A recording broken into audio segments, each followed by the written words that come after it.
Hello, everybody, and welcome to the Great America Show. It's great to have you with us today. Thanks so much for joining us.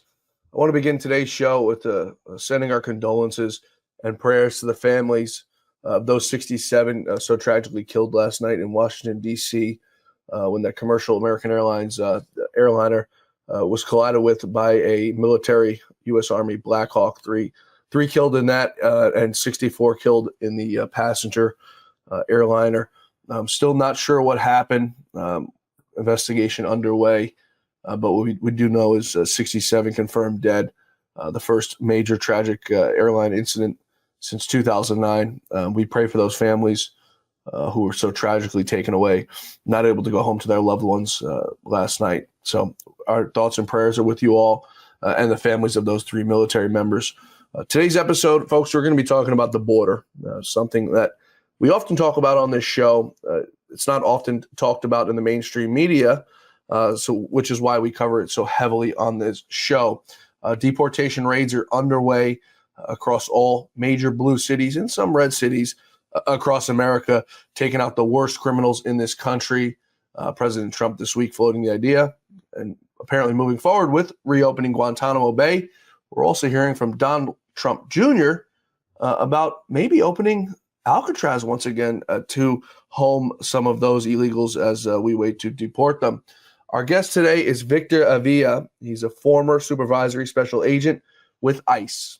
Victor, it's great to have you back with us here on the Great America Show. I want to start today's show by offering condolences and prayers for the families of those three helicopter pilots in D.C. last night and the 64 on that American Airlines flight. We were talking before the show, and you'd brought up a really good point. The Trump administration and how they've reacted to this. We got statements from Pete Buttigieg, God, he's gone, thank God, from Pete Hegseth last night, from Sean Duffy, the transportation secretary, on the scene, as you told me before the show. Just a different administration. But how do we move forward from this? As I said, you and I were talking before the show, how many near misses we needed to have over the last year for this tragedy to happen. It's disgusting. It should have never happened. Totally preventable, in my opinion, as a pilot. Your thoughts? It really is 100% preventable. And we know about the close calls that we've had throughout the last years because of the prior administration and the people in these posts and these positions that didn't know what they were doing. And as a matter of fact, they knew what the problem was, but did nothing to solve it. And now, here we go. Leave it in the hands of Trump to fix it. Something else that's broken. And you know what? It's like it sounds like a broken record, but Trump is like, I'm fine with it. Give it to me. I'm going to fix it. Right. The tragedy here is the loss of life that it requires to get people's attention all over the United States and the world, for that matter, because of world travel, that this requires attention, the air traffic controllers, all these issues. And you, with your expertise as a pilot, you understand this better than anybody, that it needs to be looked at. It needs to be possibly overhauled. I don't know. But I have a very good feeling that now it will be addressed, that now we will put the right people in the right position. Just right there with having the new Secretary of Transportation, Duffy, you know this is going to be looked at. You know this is going to be taken care of and fixed, and that's the good thing. Now, you have the left already blaming Trump for some reason. I don't know how it's his fault, but this is what we still have to deal with on the left.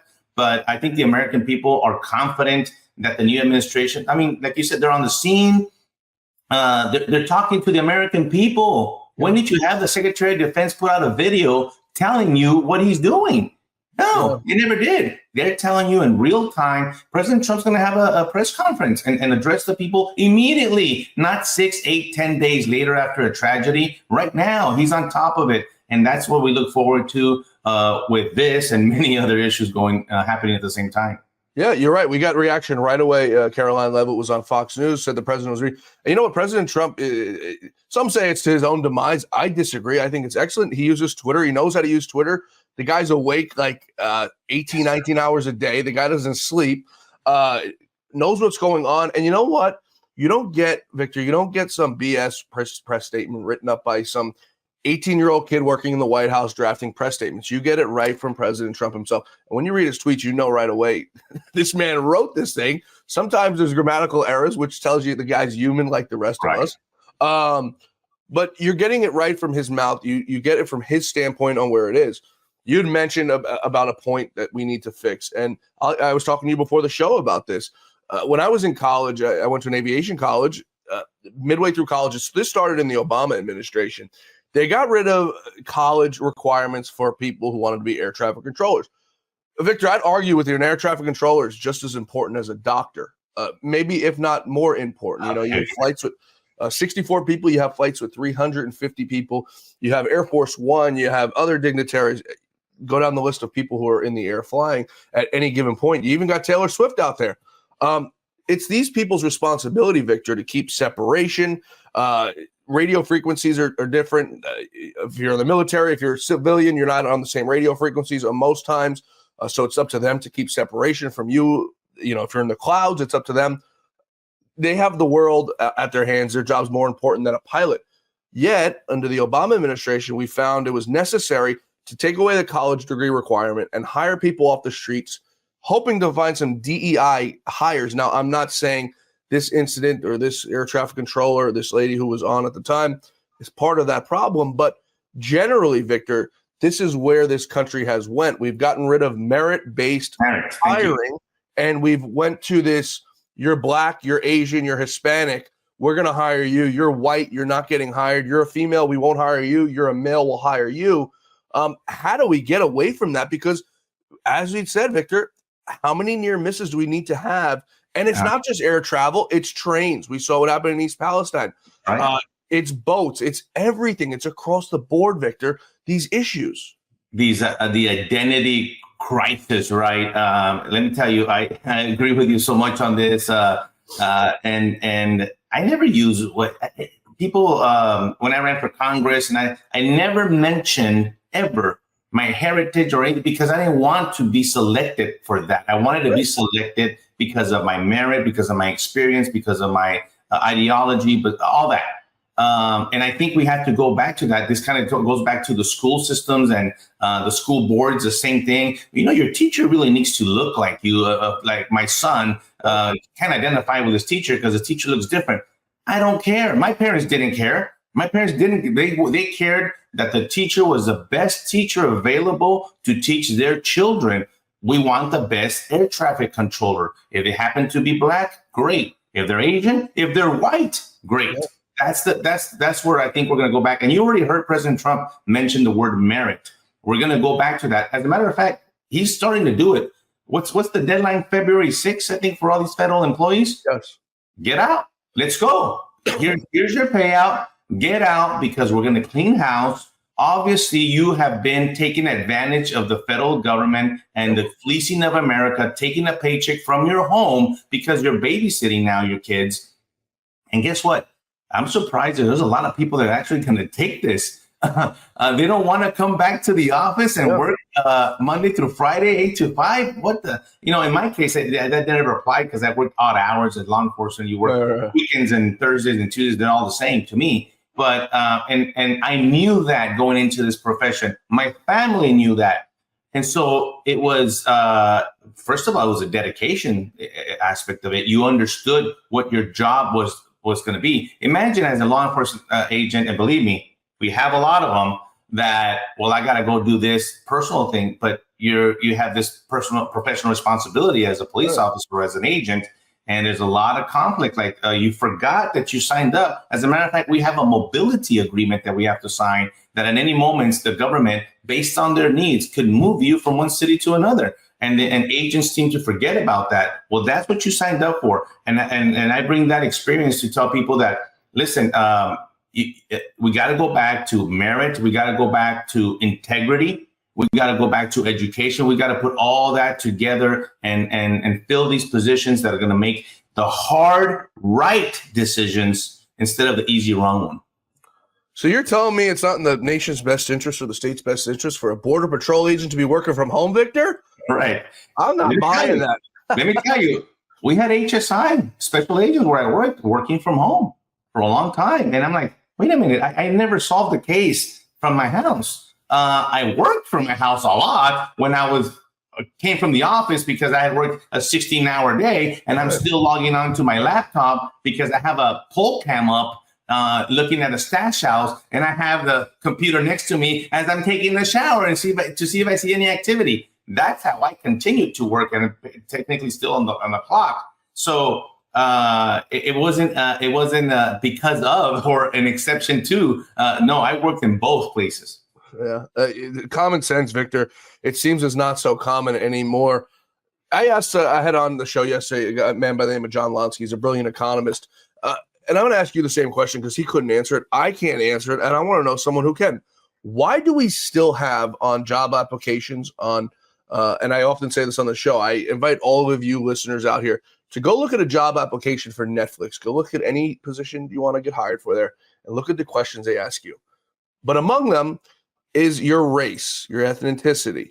Why are we still asking? I mean, we've moved away from this, Victor, a very long time ago, where we judge on gender and we judge on race, and we're never going back to that. Why are we still on job applications and college applications asking what color your skin is? I think it comes to a couple of things. One, I think it's money. And the way I think it's money, it's because of certain funding that they might get because they will get a certain person that they need there, whether it's an Asian, Indian, African-American, Hispanic, white, whatever, thin, fat, short, tall, that has nothing to do with the position. I'm not talking about an actor here. I'm talking about an office position within Netflix or these positions.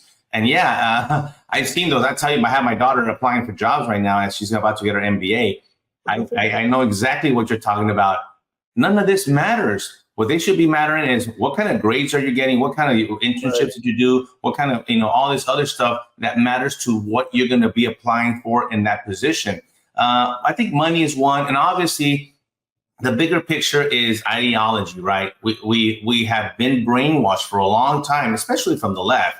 I'm not excusing the conservatives either, but we have been acceptance on the right of this change because it didn't matter before. My third grade teacher was a black lady, Mrs. Phillips, that I loved her because the reason I wrote a book and can write and I'm a good speller is because of her. Right. And you know what? My parents didn't care that she was black. And so it didn't matter back then. And El Paso, Texas is 84% Hispanic. So we shifted away from that because somehow we started getting offended because we didn't look like each other. Believe me, I went through this identity crisis growing up in El Paso as a Hispanic. I grew up in Texas. I never lived in Mexico. Yes, my parents came from Mexico legally, but then I had to kind of prove to the Mexicans that I was Mexican and the Americans that I was American, even to my own family that lived in Mexico. I was looked at differently. And so that it was also something that I saw that growing up, that shift of why does it matter instead of the people that I applied for jobs are looking at the merit of the person. Yeah, I pray you'd said earlier that President Trump is constantly brought in to fix things. He's the man to save the day. I just hope this is one of the things because it's just been bugging me. The fact that we've got so far towards this. Now, if you look at, statistically, obviously, because of the way that society is, the white male is going to be in the majority because that's just the way the numbers fall. It's not by any creation of its own. It's just a creation of society. But someone shouldn't be penalized based on the fact that you're a white male. We don't choose what we're born into, Victor. We don't choose if we're born poor. We don't choose if we're born rich. We don't choose if we're born Hispanic or Asian or, African American. It doesn't matter. You're dealt the hand and it's your hand to play. We shouldn't exploit that. I have an idea for anyone who's applying for a job or a college application. Why don't we take the names off the application? The name applies to a number. When you apply, your number is your number. I'm going to hire number 52. After he's hired, we find out his name is John Smith. We hire number two. Her name is Shannon O'Connor. Why don't we do that? It seems like it's just we've gone so far down this rabbit hole that there's no coming back. And I think the people who are Hispanic, the people who are African American, the people who are Asian, they probably find this more offensive than anybody because now they're always going to think in the back of their head, I was hired because I'm not white. Do you agree? I think, as a matter of fact, and even more so now, they're like, oh, so you, even if I was qualified, then you feel inferior because, well, did you hire me because of the color of my skin, or did you hire me because I'm a good, the best candidate for this position? And so how are you going to perform then at that position if you're going in with that mentality? Just hire me because I could do the job. The same thing with teachers, the same thing with other professions. I mean, the Japanese, Chinese, they've gone through this problem with the universities. They've actually been discriminated against because they're too smart. I never had anybody be discriminated because they were too smart and get the highest scores on the test. And so there's a lot of issues there that I think, affirmative action and other things that I think they try to solve the problem of inequality in the sense of, I remember the big case with FBI. I mean, FBI was almost, 100% white males. And then one Hispanic guy that I had met one time applied to be a special agent with FBI, and he was denied. And there was a big case, and that then the cause or the action that he took was to say, listen, I'm qualified. You shouldn't be looking at me because of my color of my skin, what you and I are talking about. But then it shifted to say, well, then we're going to hire a bunch of Black and Hispanic and just because, and then all of a sudden it became a quota. All of a sudden it became, well, we need our token Hispanic, or we need our token to fill the void.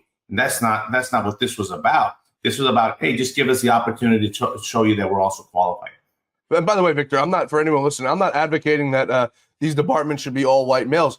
I wouldn't care if they're all Hispanic, if they're all Black. As a matter of fact, you go look at these people who've come after President Trump, they're all white males. So, out in the FBI and the DOJ, I'm not advocating for that. I'm advocating for you hiring the best possible candidate, Black, white, Hispanic, male, female. I don't care what it is, but don't look at the name. Don't look at the race. Look at who they are. I want to take a quick break here. We're talking with Victor Avila. He's a retired supervisory special agent with U.S. Immigration and Customs Enforcement, also known as ICE. We're going to take up Tom Homan and the job that he's doing when we return. He's rounding them up, folks, and I got to be honest, I'm more surprised than I thought I'd ever be. We're coming right back with Victor. Stay with us. I'm excited to announce that we're having our first ever mega sale on overstock clearance and brand new products. For example, save over 50% on this season's flannel sheets. Queen size only $59.98. Kings only $69.98. They sell out fast every year, so order now. Save 20% on our brand new My Crosses. They're designed in the likeness of the one I've worn every day for over 20 years. They come in men's and women's, and they're made right here in the USA. Get our 2025 six-piece My Towel sets for only $29.98. Our initial quantities are extremely low, so get them now before they go. And our best-selling standard My Pillows, just $14.98. So go to MyPillow.com or call the number on your screen. Use this promo code to take advantage of our first ever mega sale. But wait, remember that $75 free shipping rule? Well, that ship is sale, because right now, every order ships absolutely free. Folks, we're back with Victor Avila. He's a retired supervisory special agent with ICE, U.S. Customs and Immigration Enforcement. Victor, I want to turn to, before we get to Tom Homan and the job he's doing with rounding up the illegal criminals, with the little scuffle President Trump had with the president of Colombia this week.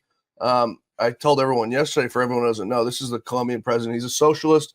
He's a man who got caught with a transgender prostitute just a few years ago. Wasn't so widely covered.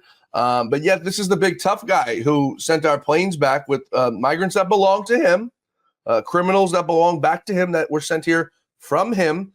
As I said, he's a socialist. He's flooding Venezuela with Colombia with Venezuelans, like Joe Biden has done to this country with every single race you can possibly find on the planet through our southern border.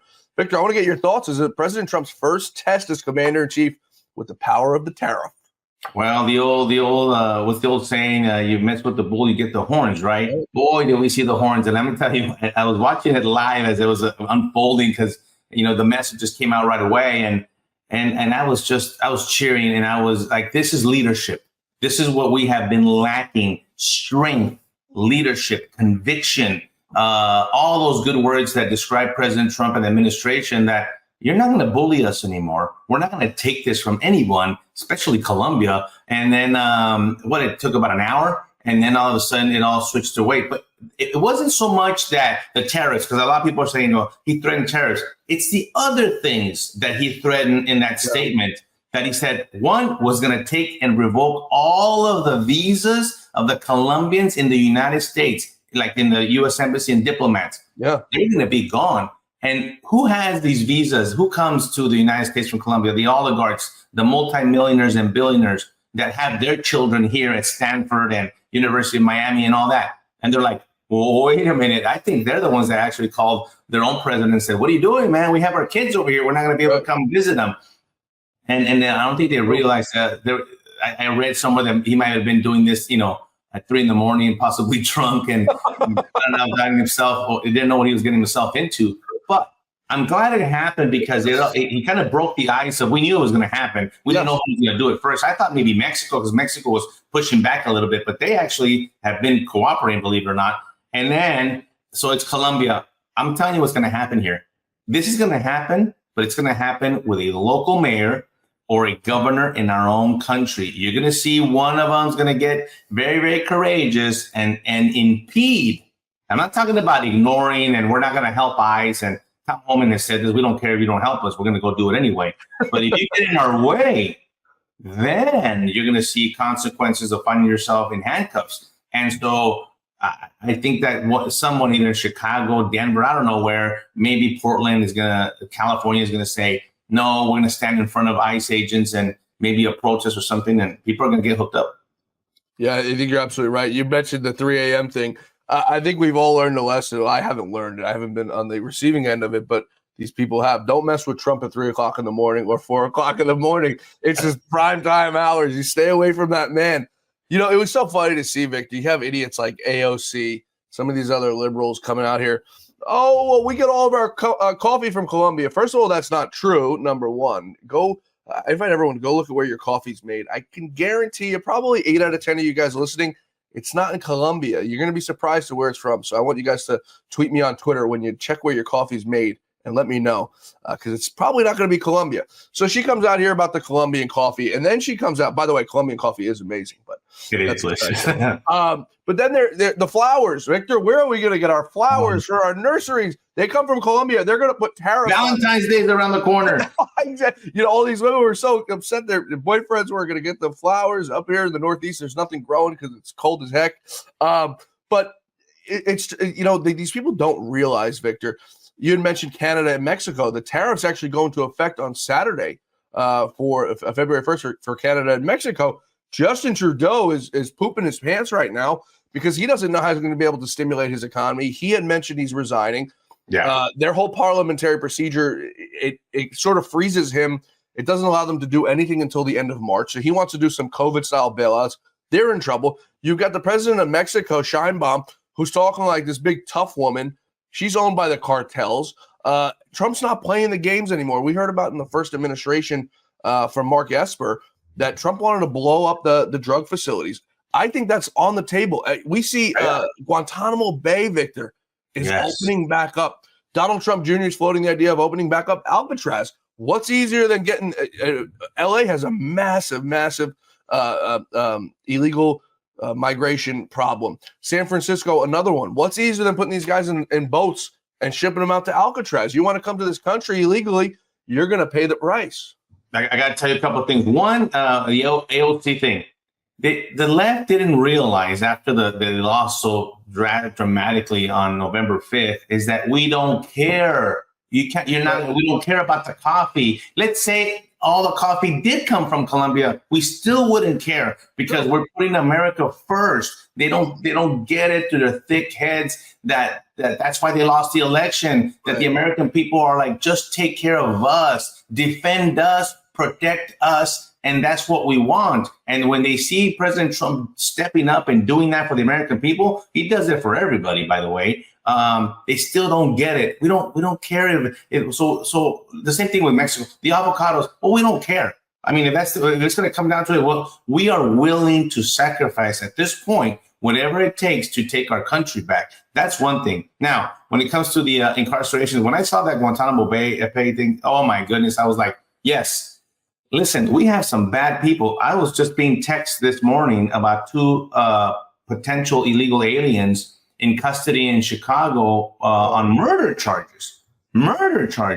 And President Trump is right. We're not sure we actually want to send them back to their country because their country's corrupt. They're socialist, communist. They're just going to release them. And they're going to make their way right back into this country. And now that they know that the border is going to be protected, it's all going to be smuggled. By the way, you're going to see a huge spike in smuggling because here's another thing. The cartel is not going to stop. No. The cartel right now is, okay, there was a little bit of shock and awe this last week. And the cartel's like, whoa, wait a minute. What the hell's going on? They've had a free-for-all for the last 4 years.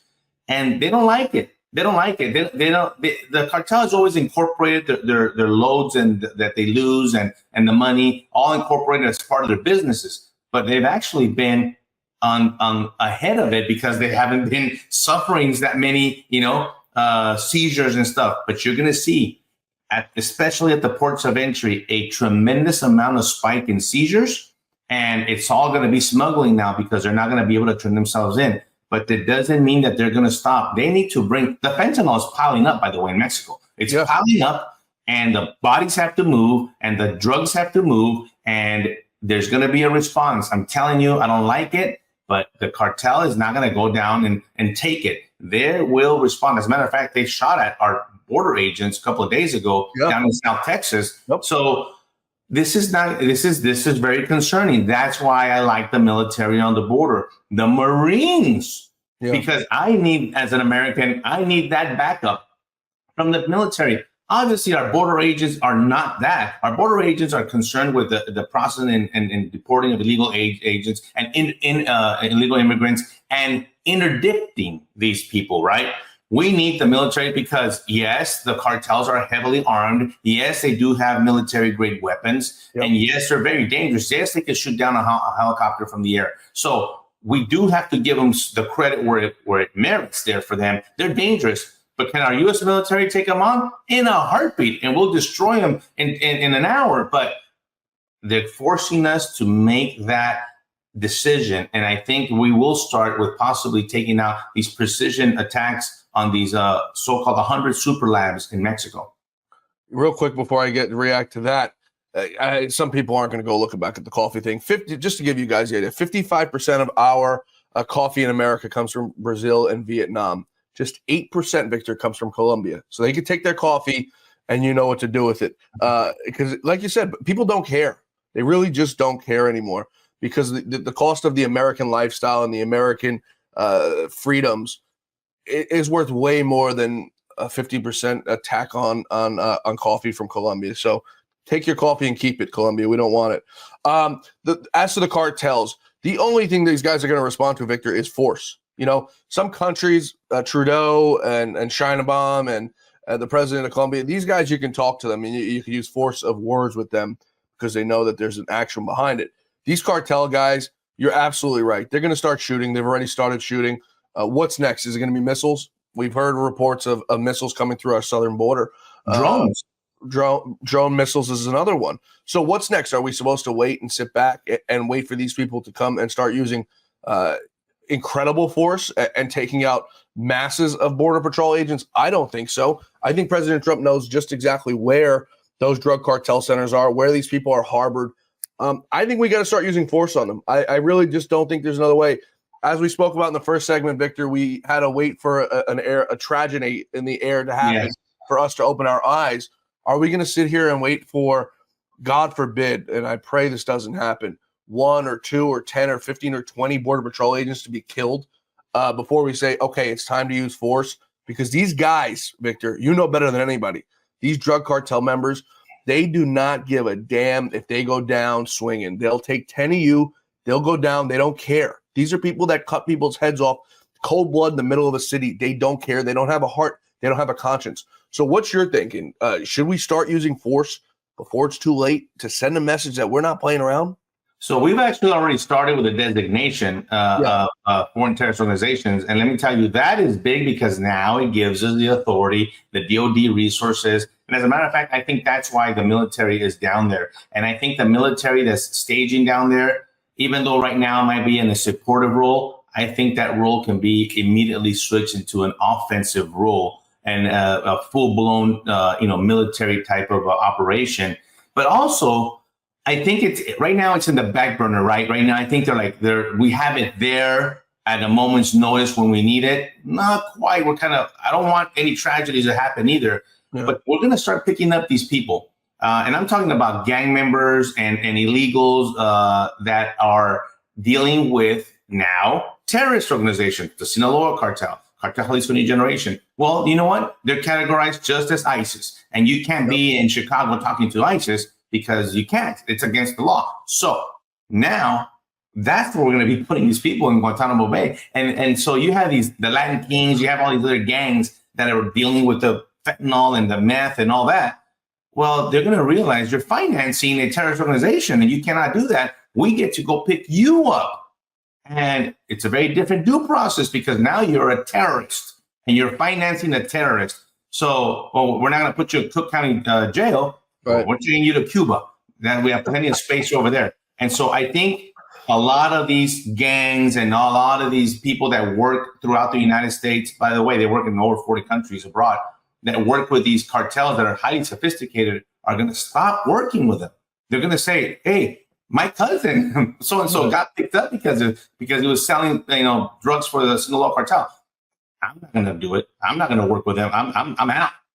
And that's how you start breaking them up and dismantling them. Now, I do agree with you that I think at one point we have to be on the offense and not wait to be reaction on the defense. And I think doing some very surgical strikes in Mexico to take these labs, take out some of these tunnels, and all these other things that facilitate the movement for the cartels, that's going to send a tremendous message to them, not just to the cartels, but to the Mexican government, really, to say, are you in or are you out?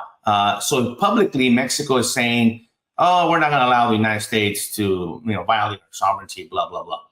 But in the background, what I'm getting from my sources is they actually do want the help and they actually do want to work, but they don't want to say it publicly because they're very proud people, whatever. I really don't care at this point. Right. Let us do it. Kind of Colombia. Speaking of Colombia, in the late 80s, early 90s, the same kind of thing happened. Now, it's very wrong to compare Colombia in the 80s to Mexico today. It's not the same operation. If you want to treat it the same, you would be gravely mistaken on how to approach this because it's not the same. However, the military thing, Colombia did that and then eventually said, okay, let them in. I think they'll let us in. I think we'll do some strikes. And then we get that reaction to go after actual cartel members. Yeah, there's no similarity there. Pablo Escobar was like a drug dealing businessman. I think at one point he tried to pay off the government's debt at Colombia. Yes, he did. He ran for president. Remember that? Right. So, I think you can compare the two. I'm not justifying what Pablo Escobar did, but obviously a very bad man. But he was a businessman. He cared about selling drugs and doing business. And he was sort of like a vigilante. It was like the mafia in New York in the early 90s, in the late 90s.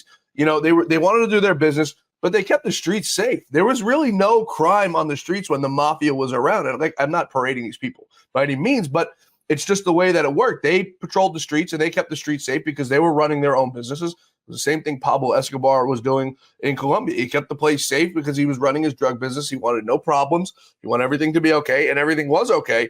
Mexico right now is just complete and total chaos with the corruption. Sheinbaum is just as corrupt as Lopez Obrador, who's corrupt. She's worse. By the way, she just blamed yesterday or day before yesterday, blamed the United States government. It's our fault that they have a war in Mexico and in Sonora between the split off between Sinaloa cartel because we arrested Mayo Zambada, the main guy for the Sinaloa cartel. So because we arrested him, and which is a good thing, it caused this reaction in Mexico for them to go into war. What kind of a justification is that? But that's the way they're thinking of these things, and somehow it's always all the United States' fault.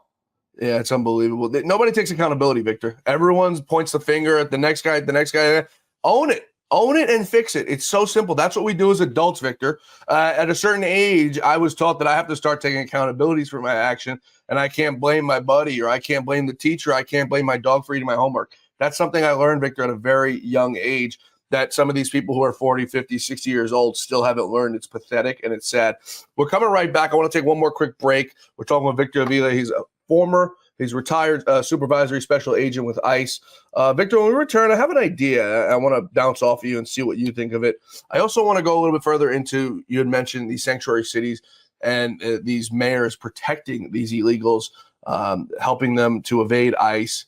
Tom Homan's having no part of it. We've also got some celebrity influencers who've had enough, and they want to see these deportation rates stop.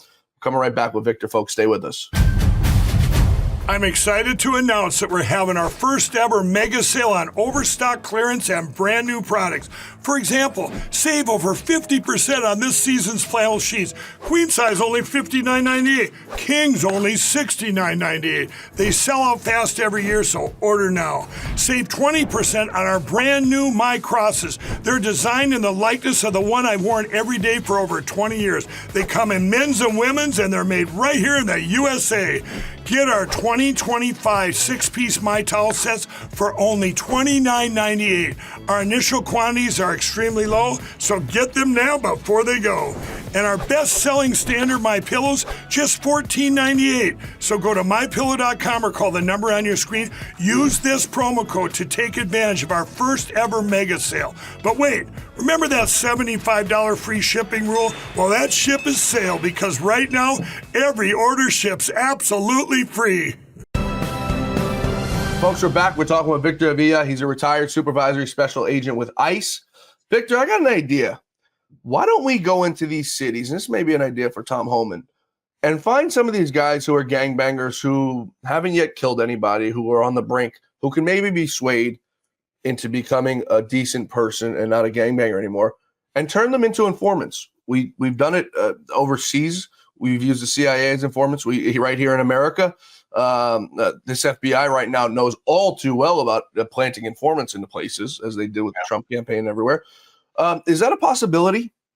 Absolutely. And I think what you're describing here is on the Homeland Security investigation side, the special agents where I work, that they have the ability when they start with these investigations. So there's two things going on at the same time. You have ICE, ERO, enforcement removal operations, and a bunch of other people right now, even DEA, FBI, ATF, U.S. Marshals, HSI, everybody's in there because President Trump requested this now. Let's start getting bodies out. But in between all that, and once this thing becomes mainstream, because it'll be mainstream, this is not going to stop. This is not going to end in 2-3 months. This will be 4 years every single day. Mark my words. This is not going to stop for 4 years. Every day that President Trump is in office, is going to continue. So that being said, the investigators, it's a great point. Well, we do a lot of investigations. I had a lot of sources when I was an agent, and you tell me where these guys at, especially the bad ones, because the Tren de Aragua from Venezuela and many other gangs, as a matter of fact, cartel members that are illegally present in the country. I'm a Sinaloa cartel member. I need to know, because some of these individuals might not actually have a criminal history. Right. They might, they might have come in, they put down their fingerprints, we got their picture, and they came back negative, and we let them in. Just like the one that killed Lake and Riley. Right. Like, we let him in. He didn't even release them a couple of times, even after he was arrested. By the way, a lot of those that have been in committed and you saw the Lake and Riley Act signed by President Trump yesterday, which actually now allows us to go to those with misdemeanors that wasn't available before. So now you have a DUI, you have a theft of a chocolate, and the left is going crazy. Well, they only stole a piece of gum. I don't care. It's illegal to steal, whether you're a U.S. citizen or illegal. But for some reason, John, I don't know what it is, that when we bring up immigration, it's a pass. Theft is a pass if it has to do with immigration. But if you're a U.S. citizen, theft's not a pass. You're going to get arrested. So what? I don't know why the protection of these individuals. So going back to the point, we might not know who these guys are because they're technically clean. They haven't been in a county jail. They haven't been in incorporated or identified by a criminal justice system somewhere. So we do need those sources to tell us, hey, that guy right there is a leader of a clique down in, Denver, in Tennessee, wherever, and go build the case against these guys and then go grab them. You brought up a really good point about the Democrats looking at these crimes as a past. And it just made me think back of something. President Trump pardoned the January 6ers 10 days ago today, right? He pardoned all the January 6ers. And what we heard from the left was, Victor, what if they come out, because they're such criminals, right? What if these guys come out and they commit crimes again? My goodness. Like the man who killed Laken Riley, or the constant repeat offenders out in LA or out in New York when these guys get picked up and bagged and they're out the next day, they're out the next hour. Repeat offenders, illegal. You saw the guys, Victor, who, what'd they do? They beat the piss out of the cop in New York. They walked out and they flipped the bird to the camera because they knew they were getting out. They knew there was no price to pay. They knew they could come back and be repeat offenders, and it's fine. But the Democrats were worried about these insurrectionists, Victor, these guys who were waving American flags at the Capitol. Some people that never even went in or were even present. Right. Victor, these are the same criminals who recorded a soundtrack out of prison of God Bless America. I mean, these are the criminals that the Democrats were so worried about pardoning. It's not even funny. I shouldn't be laughing on it. But we watched what happened to Laken Riley. What was the track record that guy had that we let out again and again and again? You look at the migrant who lit the woman on fire in New York City. The guy didn't give a damn. I don't know if he was on drugs or not. Lit the woman on fire in a subway, and he thought it was funny. Watched her. He watched her. People sat there and watched her. I often think I ride the subway from time to time in New York City when I'm going to the Knicks games because it's just easier to go. And I think to myself time and time again, like, what would I do if I witnessed this happen? We saw what happened to Daniel Penny, a man who was a great American, a man who probably saved lives that day, and they put him through the ringer. And I think to myself, Victor, as I sit on that subway, what would I do if I watched someone committing a crime? Am I supposed to do something about it? I mean, my conscience would tell me I have to, and I probably would, Victor, at all costs. But what are you supposed to do? I was going to say I was brought up to be a good Samaritan. That's how my parents raised me. That if you saw somebody with a flat tire on the side of the road, you pull over. Somebody's car stalls in the middle of the intersection. You jump out of the car and you push. Believe me, I did that. Why? Because my parents taught me that way, that being a good Samaritan is a good thing, to help someone else in need. It might be for 5 minutes. It might be something else. But the left vilifies that but they reward the criminal. And there's another, I talked to the mother of Lisbeth Medina, the cheerleader in South Central Texas a little over a year ago, that was killed by an illegal alien that also, get this, was on probation. How can you be on probation if you're illegal? You mean you're reporting to a probation officer and nobody said anything? Nobody came and picked you up? Listen, this is the overhaul that is happening as we speak here under the Trump administration. First of all, personnel are moving. New people are coming in. People that are talking like you and I. By the way you and I are talking, it's not crazy right wing. This is public safety we're talking about. Right. We want everybody to be safe in their neighborhoods, on the subway, in the grocery store, at the gas station. Yep. We don't want our daughters raped and beaten and carjacked. We want just to be safe in our community. Everyone benefits from this, not just the conservatives. No, everyone's a victim of a crime. This is one thing it pisses me off that being victims of a crime they don't realize that the bad guy doesn't care what your ideology is when you become a victim of the crime. They don't ask you who you voted for. And so when a liberal unfortunately becomes a victim of the crime, all of a sudden they like, you know what, we do need the police. You know what, we better not defund the police. Well, my goodness, we've been saying that for all these years, and the change is finally going to come, and they are going to see the difference. you will see the difference in your neighborhood slowly, because this is a lot of people, and this is a lot. By the way, we have a lot of U.S. citizen crime. I don't want to put that. Oh, absolutely. Which would allow us, get what? You start getting rid of the illegals. Now the police can actually focus on their communities and get the police down at the community level. Remember the police officer community policing and walking. Hey, we want presence of the police. And all of a sudden you're gonna say yes to your kid riding the bike down the street. Go ahead, because you're gonna feel good about it. You're gonna feel safe. You can't do that now. Yeah, I think this week, for the first time in like 40 years, New York, they went like 5 days or something without any violent crime. This is just, I don't know if it's the Trump effect, but it's an awfully good coincidence, Victor. Also happening in the last week is border apprehensions and border crossings are at like record lows over the last 4 years. So like I said, I don't know if that's a coincidence or that's the Trump effect. Excuse me. But across the board, it seems things are starting to shift. We had mentioned last segment about some of these mayors and city councils and low-level politicians helping these illegal migrants with the ICE raids. Tom Homan getting a little bit upset about it, that they're educating them about their rights and their roundup. First of all, Victor, how do you even have – I'm all for rights, okay? How do you have rights if you're here illegally? What are your rights under the Constitution, Victor? Yeah, it's they do, and they have this due process, right? And this is where I've been talking about the last few days, because not you can't be blanketed across when it comes to immigration. Every illegal might have its own unique case. So in my career, people ask me, "Hey, so and so got arrested, got picked up because that's so and so, and that's not you." Every case is different. First of all, how did they come into the country? How were they processed in? Did they avoid detection altogether? Do they have some kind of permit? All of these things matter as to how you actually remove them. Right. It cannot. Some can. Like, I'll give you an example. If you came from a visa waiver country like Spain, you don't require a visa. You fill out a form, you get on an airplane, and you get to the United States, and then they stay here, right? They're illegal. We could actually pick them up and put them on a plane and send them back immediately, and that actual air carrier will have to pay for it. That's the easy one.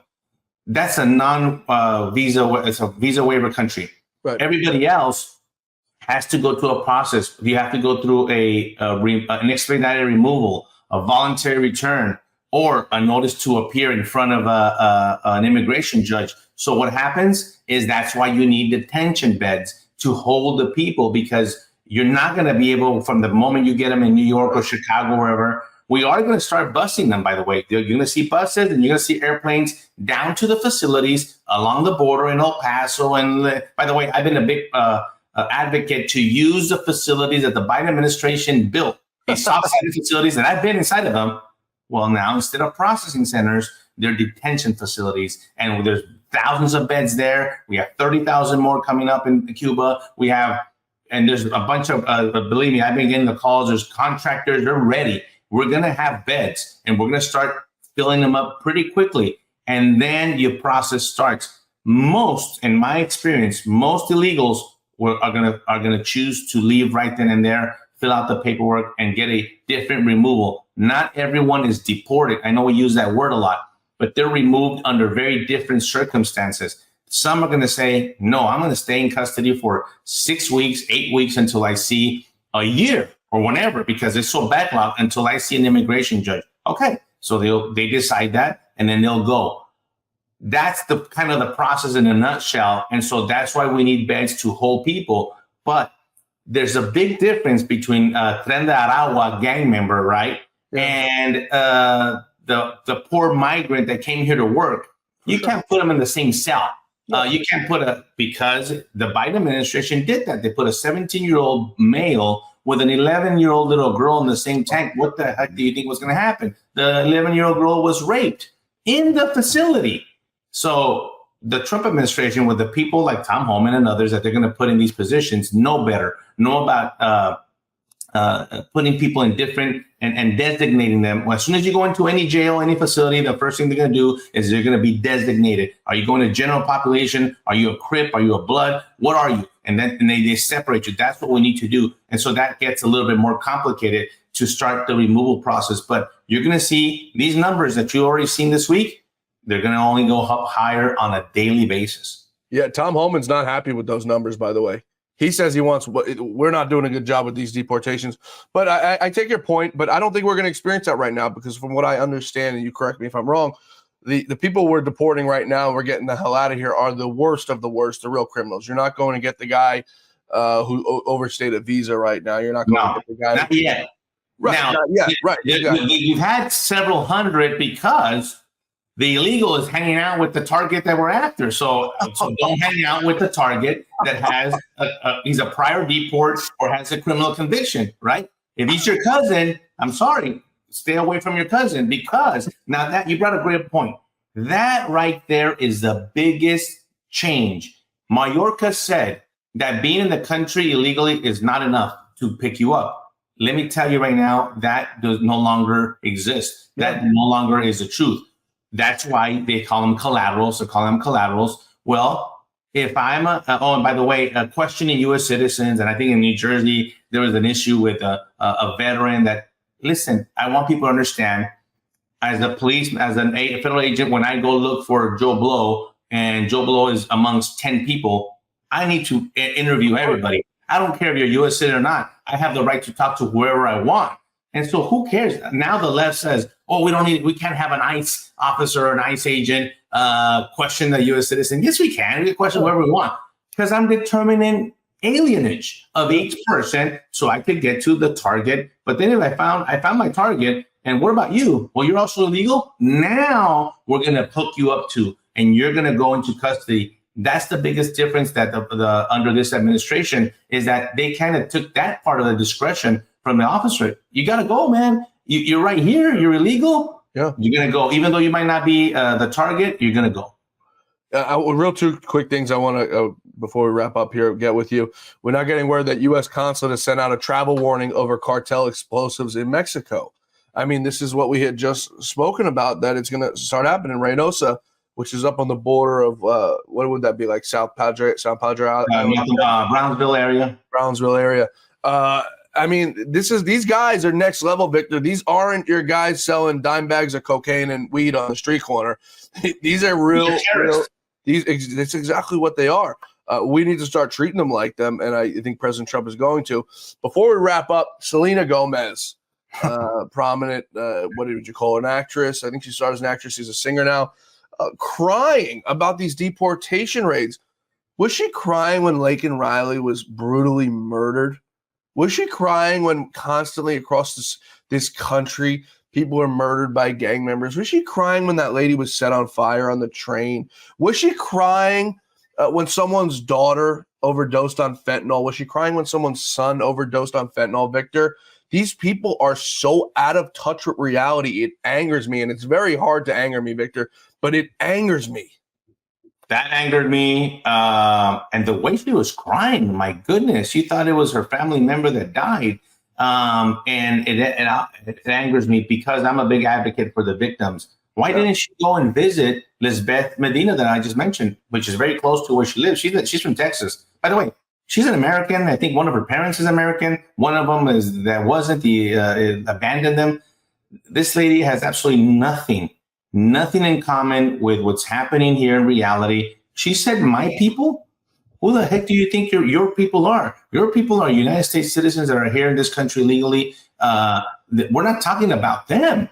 We're talking about the people that came into this country without any permission. And then on top of that, committed a crime. By the way, one of the biggest ones for me is DUIs, man. You know how many across the country, you know how many cases I've worked or known about that the illegal alien a drunk illegal alien killed a 16-year-old boy learning how to drive. Yeah. And case after case after case.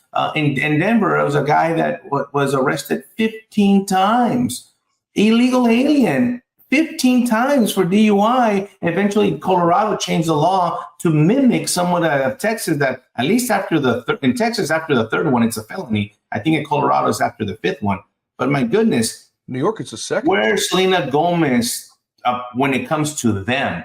Yeah. And to represent her people. Those are her people that she should be. And because they do have a platform, and because they do have a large following and a voice, I wish they would actually come back and defend the United States of America, because that's where they live. If they hate it so much, why are you here? Go live in Mexico. Go live in Central America. Go live in another country and see what they did, but they won't do it. They want their cake and they want to eat it too. And I think people are, that's why she dropped that immediately from the social media, that video, because eventually they told her, what are you doing? I think their own people said, listen, you can't do that, man. You're not identifying with the majority of the people. I don't know. We do have people that are praising her, because those are the ones that are in Texas just this past week, waving the Mexican flag and protesting that they're going to possibly get deported. This is the insanity that we're in. And I'm like, I did an interview yesterday. I said, well, maybe ICE is going to have to get together and visit one of these protests. Right. And see who they find. You're absolutely right. You know, you would have thought these people would have learned, Victor. Taylor Swift endorsed Kamala Harris. They did a poll after it that Donald Trump was more popular than Taylor Swift. Didn't sway the vote. Kamala Harris got her butt beat by Donald Trump. The people don't resonate, like you said so eloquently, with these Hollywood actresses and these Hollywood elites. They don't resonate with anyone, Victor. They live in their compounds. They drive $1 million cars. They fly on $1 million private jets. They don't assimilate with the general population like you and I. When they go to a restaurant, you're not allowed to look at them. Not that I want to see them, but they're not the normal people. Now, there are some actors and Hollywood elites who do. Mel Gibson, I saw a picture of him putting air in his car tire. You got to find this video, people watching. A Hispanic fella comes up to him and he's filming him and he's going, oh my God, it's Mel Gibson. He goes, why are you alone, Mel Gibson? And Mel goes, because I like being alone. And the guy goes, well, what if I rob you? And Mel Gibson looks at him and goes, well, what if I rob you? There are some Hollywood elites who are normal people, but the vast majority of them, Victor, don't resonate with the American people. I want to give you the last word here. The floor is yours. Anything you want to talk about? Well, first of all, thank you for having me on. And I always feel very comfortable speaking with you, because this is what the American people need to hear. It's the truth, especially right now. There's a lot of information that is social media and confusing people about the immigration process and all this. And I want to clear that up. I want to be able to be a voice to clear that up. But ultimately, all of this that's happening is for the better good of our country. We want people to come to this country legally. We want them to be vetted, processed, and do what they have to do. I understand we have to fix that system too, and we will. But we got to start somewhere. It's kind of like with the fentanyl. We can't help the addicted to fentanyl and other drugs if it's right there in front of them for them to get the next dose. So let's secure the border. Let's stop the flow of the supply, and then we'll deal with our problem, because we have to actually deal with that. We do have a problem here. Why are we having sex trafficking in the United States? Because we have a problem with Americans wanting to have sex with kids. I understand that. That's what I did. I rescued a lot of kids. Oh, by the way, we have to rescue 320-some thousand kids, by the way. That's another thing that Tom Homan has at the top of the list. And we will. We are going to find these children. And so just know that the ultimate mission here of the federal government and ICE and others is for the betterment of all of us in our communities. Yeah, you're absolutely right. This is a big problem to fix, Victor. I hope to God that someone from the Trump administration comes knocking on your door one day, not to interview you, to take you and bring you somewhere, but to bring you to Washington, D.C. to help fix this problem. There's very few people who can identify and fix a problem. I think you're one of them. And we hope to God they come and get you to save this country, because it's going to take what's it going to take? An army, right? Is that the saying? Victor Avila, you're absolutely right. You're a great American. Come back soon. We'll talk to you soon, brother. Thank you so much for having me again. Thanks, everybody, for being with us today. Please be sure to join us back here tomorrow for the Great America Show as our quest for truth, justice, and the American way continues. Till then, may God bless you. May God bless America. May God bless the family of those loved ones on that tragic plane crash in Washington, D.C. And may God bless the great Lou Dobbs. We'll see you tomorrow.